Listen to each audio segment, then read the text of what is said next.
뿌리 깊은 나무는 바람에 흔들림으로 그 꽃이 아름답고 그 열매가 성하도다.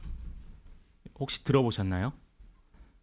또 그 이유에 이어서 샘이 깊은 물은 가뭄에 마르지 아니하므로 흘러서 내를 이루어 바다로 가느니라는 게 있습니다. 여러분 아마 들어보신 적 있으실 거예요. 이게 뭐냐면 용비어 청가에 나오는 내용입니다.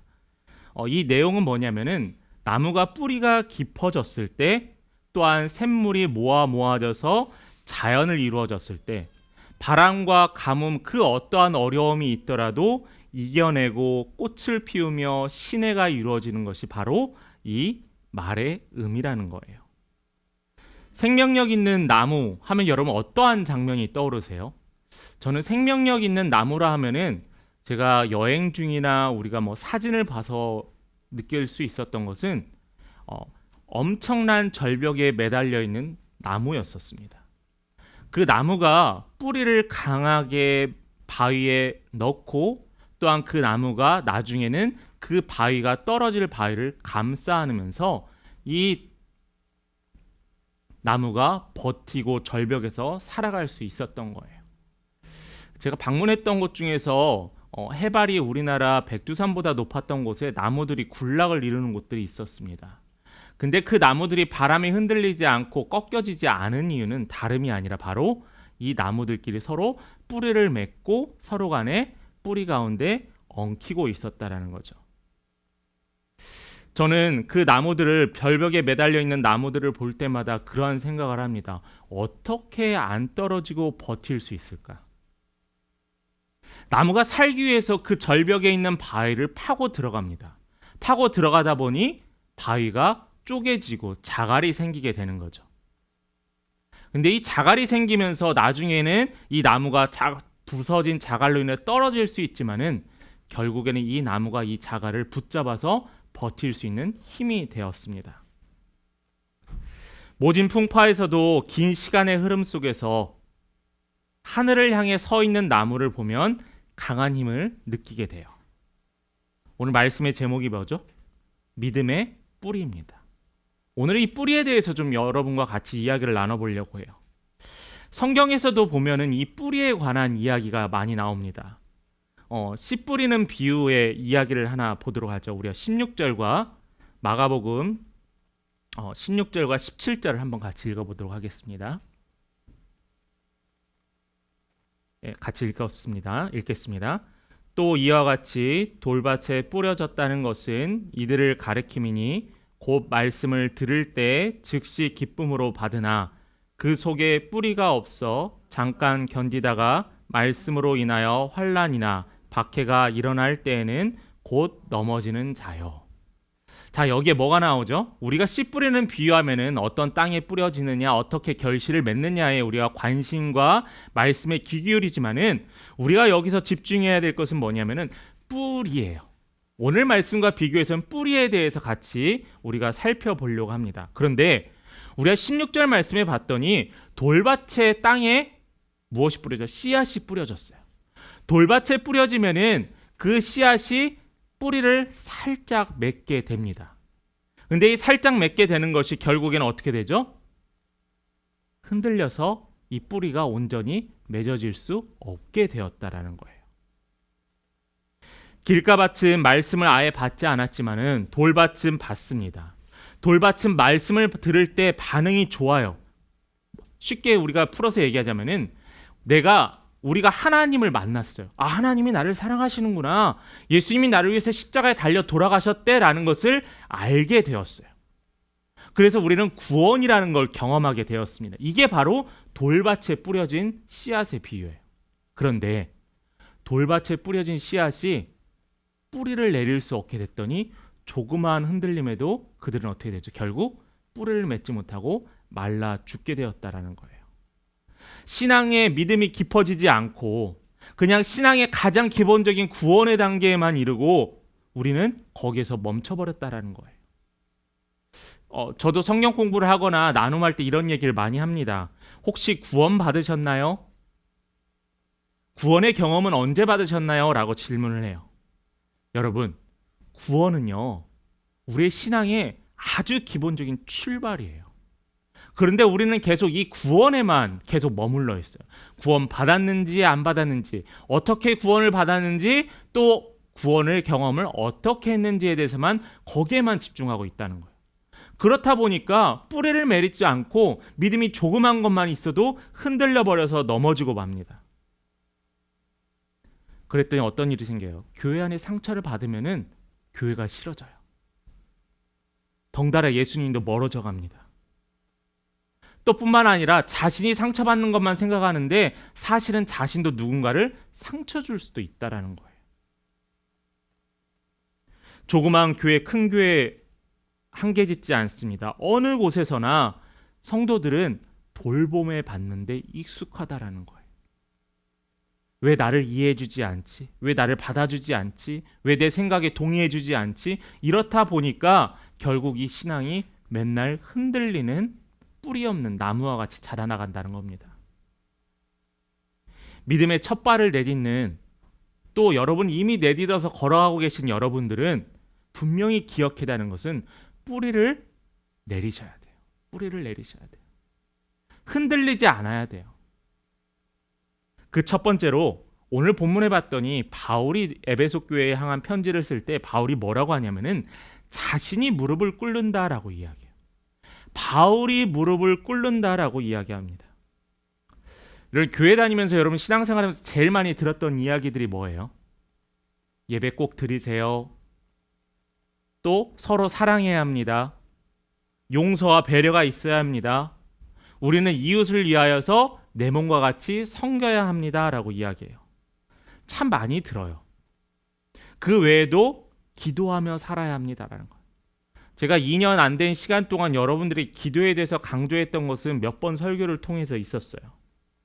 근데 이 기도를 언어를 바꾸면은 저는 뭐라고 하고 싶냐면은 무릎을 꿇으라고 했어요. 무릎을 꿇으라. 바울이 오늘 본문에 봤더니 무릎을 꿇었다라고 이야기하고 있거든요. 3장 14절과 15절의 말씀을 보겠습니다. 이러므로 내가 하늘과 땅에 있는 각 족속에게, 같이 읽어봅니다. 이름을 주신 아버지 앞에 무릎을 꿇고 비노니. 자, 무릎을 꿇었다라는 것. 바울이 무릎을 꿇었어요. 누구 앞에 무릎을 꿇었대요? 아버지 앞에 무릎을 꿇었대요. 우리 성도님들은 다 모범생이고 집에서 말을 잘 들었기 때문에 무릎 꿇어본 일들이 별로 없을 거라 생각을 합니다. 그런데 오늘 이 바울이요, 나이가 지극하게 먹었던 이 바울이 무릎을 꿇었어요.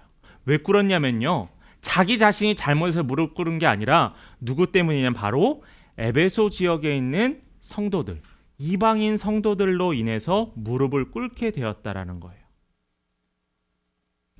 저는 오늘 이 본문에 우리가 14절부터 19절까지 읽었던 이 기도의 본문에, 이 말씀의 본문에 보면은 여러분들이 어떻게 기도해야 되고 여러분들이 어떤 기도의 내용으로 기도를 해야 되는지 분명히 이야기해 주고 있어요. 결론에서도 다시 이야기하겠지만 여러분, 기도 어렵지 않아요. 오늘 말씀에 나타나 있는 이 세 가지 기도만 하면은 남들이 하는 중보 기도라는 것이 바로 이 기도의 내용 안에 다 포함되어 있다라는 겁니다. 기도의 내용을 살피기 전에 왜 바울이 무릎 꿇는지에 대해서 한번 우리 살펴보고자 합니다. 무릎을 꿇다라는 말의 의미는 존경의 의미를 나타냅니다. 제가 제 자녀 앞에서 무릎을 꿇는 일을 거의 없겠죠. 제가 아주 큰 잘못을 했을 때 말고는. 이 무릎을 꿇는다라는 것은 상대방에 대해서 존경하고 제가 당신을 존중합니다라는 의미로 무릎을 꿇습니다. 한국에서 의자 생활을 하지 않았을 때, 제가 어렸을 때 교회 다녔을 때도 항상 교회 전도사님이나 선생님 뭐라고 했냐면 기도할 때, 자 여러분 무릎 꿇고 손 모으세요 라고 했었어요. 그죠? 언제요? 기도할 때. 그런데 지금은 의자 생활에서 그런지 무릎 꿇는 게 어색합니다. 그리고 요즘은 무릎 꿇으면 허리도 아프고요, 무릎도 5분 이상 못 꿇어요. 제가 몇 년 전에 수련회를 갔었는데, 수련회 갔는데 아이들이 5분 만에 기도의 자세가 풀려지기 시작해요. 왜냐하면은 무릎을 안 꿇어봐서요. 무릎을 꿇다라는 말의 의미는 바로 이런 것처럼 단정히 않고 존경심을 갖다라는 의미를 포함하는 게 이 바로 무릎을 꿇는다라는 겁니다. 또 어떠한 의미가 있죠? 반성할 때 반성. 여러분 부모님들한테 잘못했을 때 어떻게 해요? 무릎 꿇잖아요. 뭐 요즘은 무릎 꿇지 않는다고 하더라도 무릎 꿇었습니다. 무릎 꿇고 손도 들었어요. 왜요? 반성한다는 의미로. 또 세 번째 어떤 의미가 있죠? 게임이나 시합에 졌을 때 자, 이제 너 무릎을 꿇어. 내 앞에서 무릎을 꿇어. 그건 뭐냐면은 복종의 의미로 바로 이 무릎을 꿇는다라고 합니다. 이게 우리가 일반 사회에서 살아갈 때 무릎 꿇는다는 의미인데요. 하나님 앞에서 무릎 꿇는다는 것도 동일한 의미예요. 하나님 앞에서 존경하는 겁니다. 경외심을 갖는 거고요. 또 두 번째로는 하나님 앞에 나의 죄를 회개할 때 간절한 마음으로 무릎을 꿇습니다. 그리고 세 번째로 하나님께 내가 승복되었음을, 하나님의 나의 주인이심을 고백할 때 무릎을 꿇는다라고 하고 있어요. 자, 그렇다면은 우리가 하나님 앞에 무릎 꿇어야 되는 것. 근데 이 하나님 앞에 무릎 꿇는 게 특별한 사람들만 해당되는 게 아니고요. 예수님도 무릎을 꿇으셨어요. 누가복음 22장 41절의 말씀을 한번 보겠습니다. 여러분 한번 같이 읽어볼게요. 시작. 그들을 떠나 돌 던질 만큼 가서 무릎을 꿇고 기도하여. 자, 누가 기도했죠? 예수님이 기도했어요. 어느 때냐면은 예수님이 로마 군인들에게 잡혀가시기 전 감람산에서 기도하실 때 예수님께서 하나님께 기도할 때 무릎을 꿇었다라고 이야기하고 있어요. 예수님의 마음이 무너졌습니다. 큰 고뇌에 빠졌어요. 내가 분명히 죽어서 이렇게 십자가에 달리고 많은 백성들을 위해서 십자가에서 피를 흘려야 하는 것을 알고 있지만은 그 시간이 다가왔더니 고뇌에 빠지기 시작했어요. 걱정하기 시작했어요. 내가 감당할 수 있을까 걱정하기 시작했습니다. 그러면서 놀랐을 뿐만 아니라 심히 극도로 긴장하고 계셨어요. 그런데 여러분, 이랬던 예수님이 무릎을 꿇고 하나님 앞에 나왔더니 뭐라고 마지막에 하냐면은 내 원대로 마옵시고 아버지의 원대로 되시기를 바랍니다라고 했어요. 예수님은 철저하게 하나님 앞에서 무릎을 꿇고 승복했어요.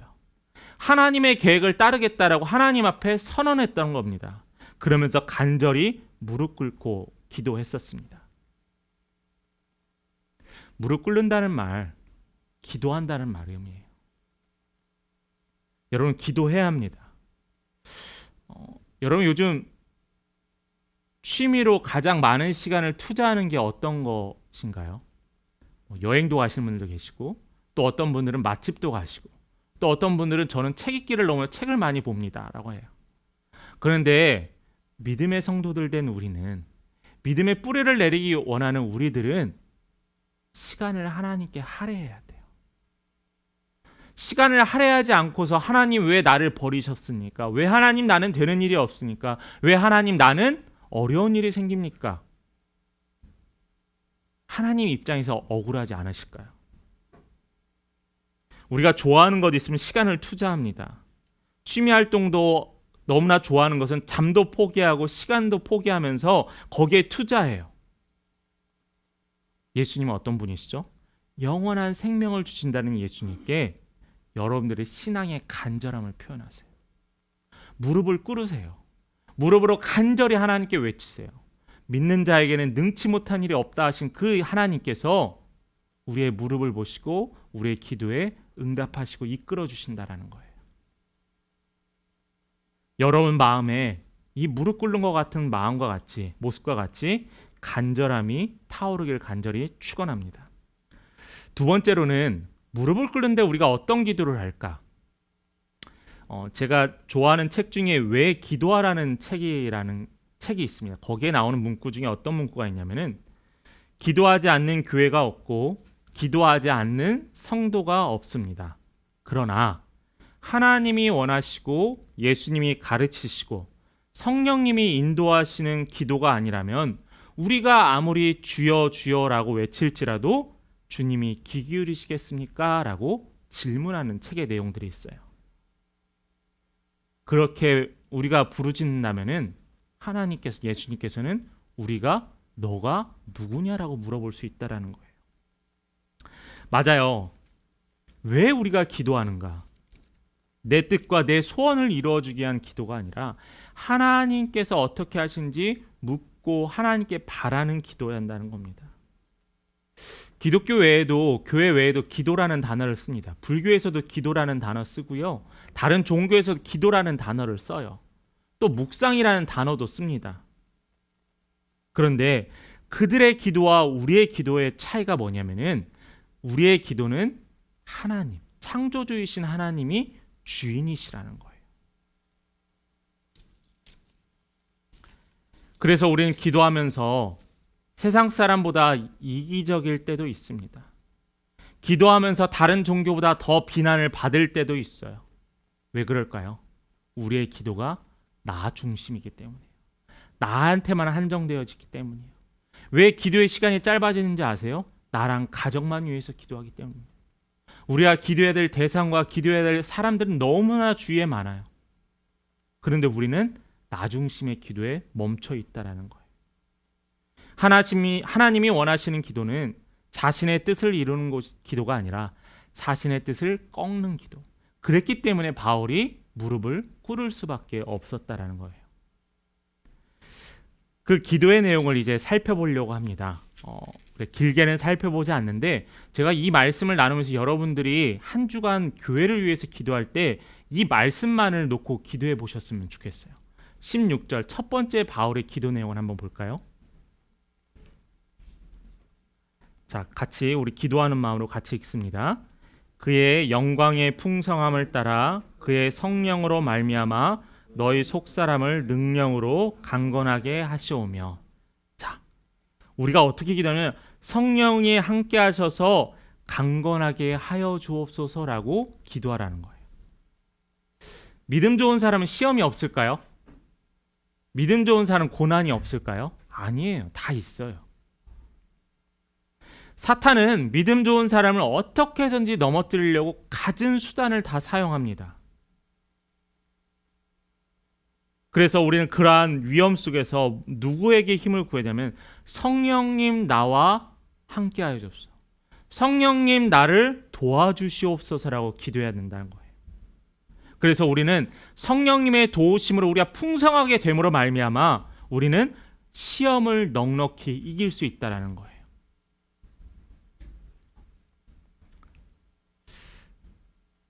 그래서 우리는 하나님의 능력을 힘입어 어떠한 시험도 넉넉히 이길 수 있는 믿음을 달라고 기도해야 합니다.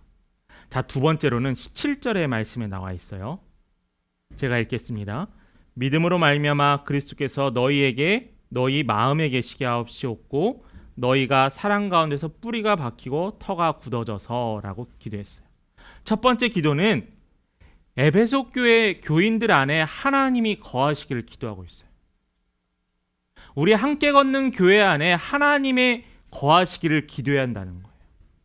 우리 성도들 한 명 한 명, 우리 가장 어린 막내부터 작년에 이르기까지 하나님께서 우리 성도들의 마음에 함께 하시기를 기도해야 한다는 겁니다. 그 말은 뜻이 뭐냐면은 주인이 되어달라는 거예요. 주인. 김순규의 주인이 김순규가 아니라 김순규의 주인이 하나님이기를 기도한다는 거예요. 우리 저 집사님이 주인이 저 집사님이 아니라 하나님이 저 집사님의 삶의 주인이 되어달라고 기도하는 거예요. 에베소 교회 안에 있었던 모든 문제들의 그 근원이 바로 하나님이 그들과 함께 계시지 않았음을 바울은 알고 있었기 때문에 그렇게 기도했다라는 겁니다. 겉모습을 위해서 기도할 수 있어요. 우리의 부유함과 우리의 풍요로움을 위해서 기도할 수 있으며 당연히 기도해야 합니다. 우리의 건강을 위해서 당연히 기도해야 돼요. 그런데 여러분, 거기에 추가되고 기본되어야 하는 건 뭐냐면은 하나님이 누구이신지를 분명히 알게 해달라고 기도한다. 그러면 우리는 승리할 수 있습니다. 그러면 우리는 치유받을 수 있어요. 그럼 우리는 감사할 수 있게 됩니다. 마지막 세 번째입니다. 18절 후반절부터 제가 읽어보도록 할게요. 그리스도의 사랑을 알고 그 너비와 길이와 높이와 깊이가 어떠함을 깨달아 하나님의 모든 충만하신 것으로 너희에게 충만하시기를 구하노라. 자, 뭐라고 했냐면은 그리스도의 사랑을 알게 해달라고 기도하라는 거예요. 사람들은 선한 것 같아요. 어떤 사람이 나에게 호의를 베풀면은 그 호의에 대해서 반응을 하고 좋아합니다. 그래서 특별히 한국 사람은 더 그런 것 같아요. 그래서 우리가 남이가, 우리가 같은 고향 사람인데, 우리가 같은 학교 출신인데 하면서 나하고 일면식도 없는데도 그냥 단순히 그러한 하나의 교집합만 있어도 그 사람을 배려하고 또한 위해준다는 거죠. 그렇다면은 그리스도의 사랑을 알았다면은 우리는 그 사랑에 반응할 수 있지 않을까요? 또한 여기에서 나가는 것은 그리스도의 사랑을 알고 뿌리가 밝히고 터가 굳건해지기를 위해서 기도한다는 거예요. 이게 바로 우리 교회에 위한 기도가 되어야 한다는 겁니다. 예수를 따르는 그리스도인들이 사랑이 있어야 돼요. 지지난주에 교회에 한 분이 방문을 했습니다. 갑자기 전화를 하셨어요. 제가 식사를 하는 시간에 이제 전화하셔서 교회 전화번호를 아시고 전화를 하셨더라고요. 근데 이제 상황이 좀 어려우셨던 남자 분이셨습니다. 그 분께서 식사를 할 수 없어서 좀 쌀이라도 구매해 줄 수 없겠느냐라고 전화를 하더라고요. 그리고 근데 이제 교회에서는 돈으로 현금으로 이제 이렇게 지불하는 것은 한계가 있고 우리 교회 내규도 있어서 정해진 금액이 있습니다. 근데 그분께서 직접 오시고 같이 기도받고 저희 교회가 도와드릴 수 있는 걸 돕도록 하겠습니다라고 했어요. 이것을 들었을 때 혹시 저 사람이 교회에서 돈만 타가려는 사람일까라는 생각이 들지 않았어요. 전 하나님께 감사했어요. 왜 감사했냐면은 우리 교회가 누군가를 도울 수 있다는 게 감사했어요. 저는 한 가지 소망하는 게 있습니다. 12월 25일 성탄절에도 우리 그룹홈에 있는 친구들 이번에는 우리 성도님들이 기도하는 마음으로 아이들이 원하는 선물 또 하나씩 주고 또 아이들 식사도 같이 사줬으면 좋을 것 같아요. 왜요? 우리가 받은 사랑이 있으니까요. 바울이 원했던 기도는 뭐였냐면은 그렇게 우리 에베소 교회 성도들이 너무나 이쁘고 힘들게 신앙생활을 하고 있는데 이들이 예수의 사랑을 알게 해달라는 거예요. 사랑을 알았더니요 전할 수밖에 없게 되는 거예요. 제가 지금 설교 도중에 생각이 나서 정확하게 속담이 생각이 안 나는데 뭐만 고마우면 그쪽만 봐도 뭐 고맙다 절한다라는 속담이 있는데 여러분 조그만한 사랑에 우리가 보응하기 위해서 그쪽을 보고 절도 한다라는 거예요. 예배소 교인들이 예수의 사랑을 알고 그리스도의 사랑을 알았다면은 그들은 변할 수 있게 됐다는 것을 확신했기 때문입니다. 그게 바로 수준 높은 기도예요. 하나님, 우리 믿음의 성도들이 하나님의 은혜와 사랑을 알게 하옵소서. 그랬더니 자연스럽게 흘러나오는 것은 사랑을 나눌 수 있는 성도들이 되었습니다. 이게 바로 바울의 수준 높은 기도였고 우리가 해야 될 기도라는 겁니다. 세 가지 한번 다시 확인합니다. 영적으로 병들지 않게 위해서 기도하시기 바라요. 또 두 번째로 우리 안에 하나님이 주인 되기를 기도하시기 바랍니다.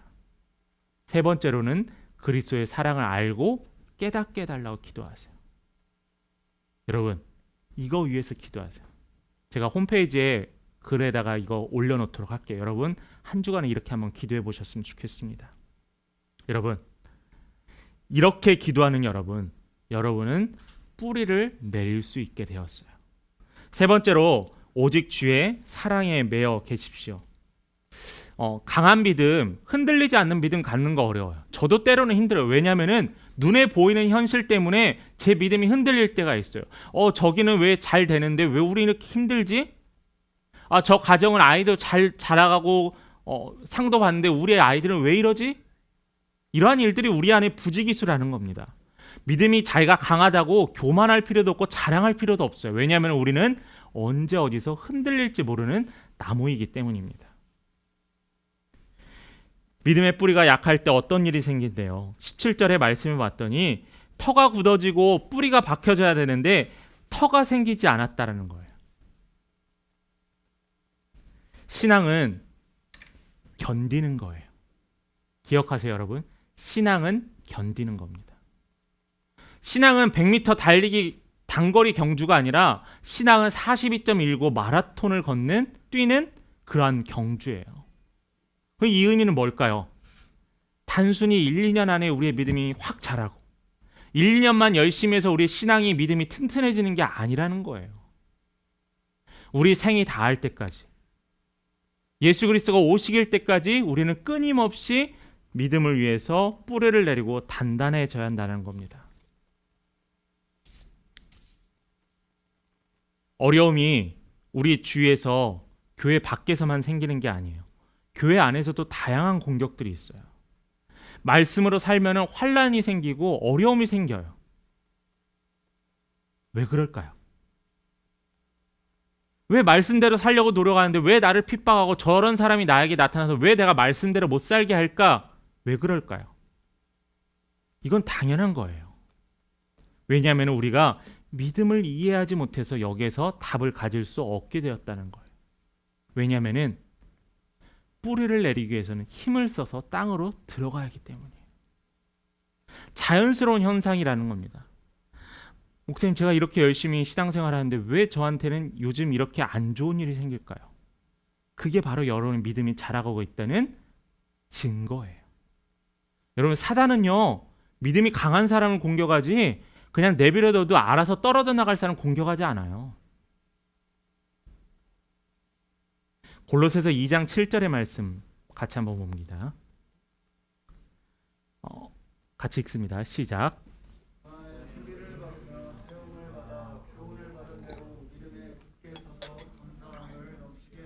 자, 우리가 뿌리를 내리는데 오직 주의 사랑에 매여 살아가는데 누구에게 뿌리를 내려야 하느냐? 예수님께 뿌리를 내려야 합니다.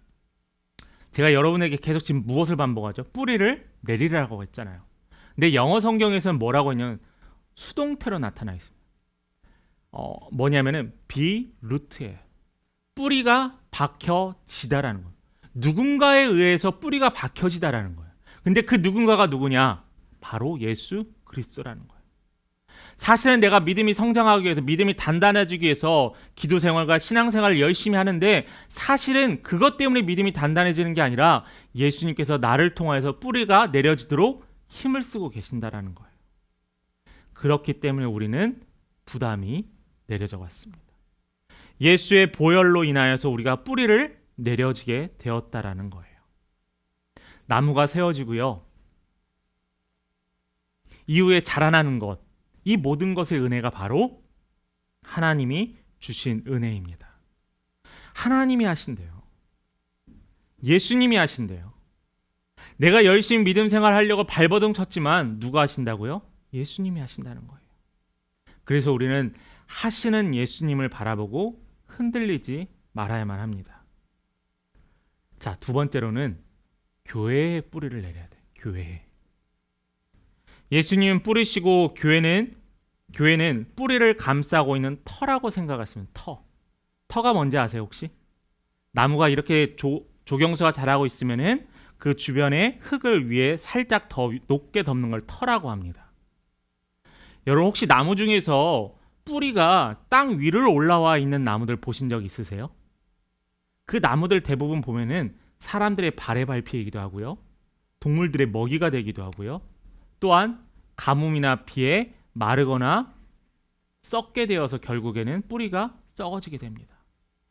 그럼 어떠한 결론이 일어나면은 그 나무가 결국엔 썩어버리게 돼요. 여러분, 뿌리가요, 땅 밑으로 들어가고 아직 땅 밑에 못 들어가는 힘을 가진 뿌리들을 보호하기 위해서 흙으로 터를 쌓는데 이 터가 바로 교회라는 거예요. 교회가 이렇게 보호해주고 아직 연약한 나무의 뿌리를 보호해주고 아직 자라지 못할 나무를 보호해주는 게 바로 교회라는 공동체라는 겁니다. 제가 나중에 성도님들과 한번 나눠봤으면 좋겠는데 요즘 플로링 크리스찬이라는 게 있어요. 그게 뭐냐면은 둥둥 떠다니는 크리스찬. 교회 정착해서 뿌리 내리거나 신앙생활을 하는 게 아니라 코로나 이후로 교회 정착하고 현장에 나가는 게 어려워지신 분들, 내가 신앙생활을 하지만은 내가 아직 무엇이라고 확정하지 못하고 자리 잡지 못하는 사람을 플로링을 합니다. 예전에는 가나안 성도라고 했는데 가나안 성도와는 좀 다른 것 같아요. 여러분, 터인 교회가 건강해야 나무가 자랄 수 있습니다. 교회들 비판 많이 합니다. 얼마 전에 듣는 소리는 뭐 아들에게 물려주시는 분들, 뭐 재개발해서 돈을 엄청 받았는데 자기 자녀에게 상속을 하는 분, 정말 말도 안 되는, 하나님을 보면은 정말 두려워야 될 일을 하는 교회들도 있어요. 교회의 터가 좋지 않기 때문에 우리가 교회를 떠나야 되나요? 아니에요.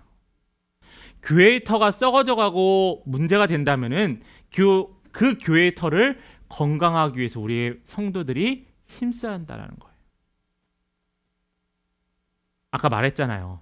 바위 절벽에 매달려 있는 나무가 떨어지는 돌들을 감싸 안아서 어느 순간에는 붙잡고 있다라는 거예요. 그런 것처럼 이 교회도 마찬가지라는 겁니다. 이 교회라는 터가 흔들릴 수 있고 또한 내가 어려울 수 있겠지만은 이 교회의 터를 위해서 기도하시기 바라요. 왜냐하면은 이 교회 공동체는 하나님의 선물이에요. 하나님께서 우리의 믿음을 단련시키고 또한 우리에게 믿음 안에 기쁨을 누리게 하기 위해서 주신 선물이 이 교회라는 거예요.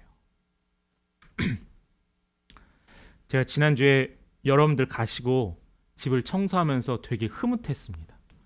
쓰레기 엄청 많이 남았잖아요. 흐뭇했어요. 왜냐하면은 성도들끼리, 제 느낌입니다. 진짜로 가까워졌는지 안 가까워졌는지 모르겠는데 성도들끼리 그룹 져서 밥 먹고 이야기하는 게 너무나 흐뭇하더라고요. 저는 교회의 터가 이런 기능이 있다고 생각을 합니다. 때로는 연약하신 분, 때로는 아프신 분을 위해서 기도할 수 있잖아요. 우리 코로나 걸렸을 때 누구 성도를 위해서 같이 기도하고 그랬잖아요. 그런 것처럼 여러분, 교회 공동체는 하나님의 선물입니다. 선물에 문제가 있다고 포장지도 풀지도 않고 바로 버려버리는 것, 옳지 못한 행동이에요.